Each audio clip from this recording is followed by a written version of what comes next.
Shalom à tous et que Dieu vous bénisse. Je suis Madame Agnoro. Vidéo sur le sexe à distance, je ne l'ai pas fait dans le but d'avoir un buzz. Voilà, mais c'est à cause de la vie des missionnaires que j'ai rencontrés. Je pense qu'il faut parler sincèrement. En fait, les 10 dernières années, on a enregistré plus de divorces, plus de séparations, plus de ruptures au milieu des serviteurs de Dieu. Et encore aujourd'hui, nous avons les scandales sexuels, voilà, les campagnes de dénigrement des hommes de Dieu sur leur vie sexuelle, plus qu'auparavant. Voilà. Et les notions, nous avons des doubles mariages, des doubles foyers, des doubles familles, c'est-à-dire que la notion de la tsunami, l'onction secrète et la masseuse, les filles du trône ont évolué à un autre stade. D'ailleurs, nous sommes sans ignorer que le mariage le plus court entre un homme de Dieu et une femme de Dieu n'a duré que 2 mois. 2 mois, je dis bien 2 mois. Est-ce que vous vous rendez compte comment l'Église a pu négliger un si grand sujet et mettre au-dessus de faire de ça un tabou? En fait, comment l'Église a pu négliger un si grand sujet et le frapper d'ométa?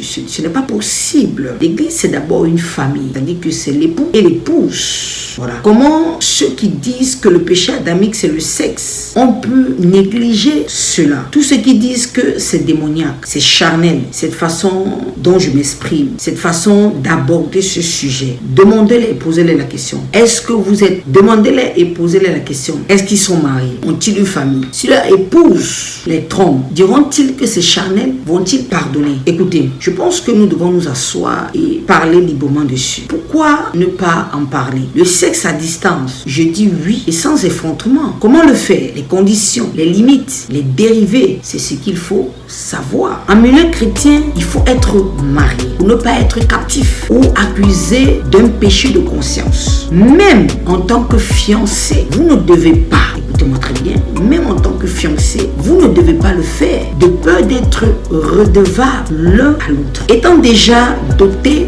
oui, vous devez le faire. Le faire au téléphone, le faire en utilisant un moyen de communication, les SMS, les voice, etc.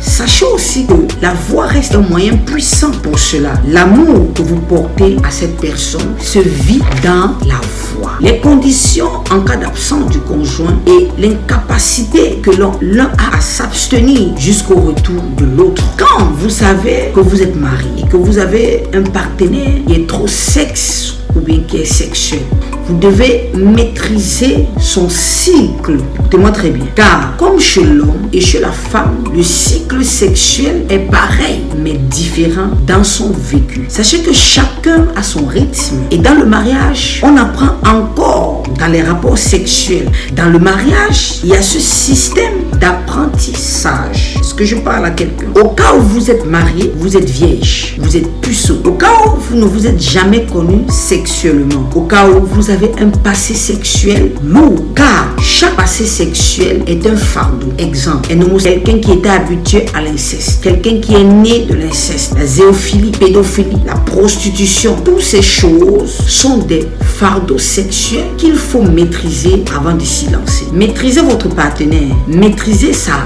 fragilité ou sa frigidité, maîtrisez sa culture, maîtrisez son éducation, sa croyance. Que Dieu vous bénisse.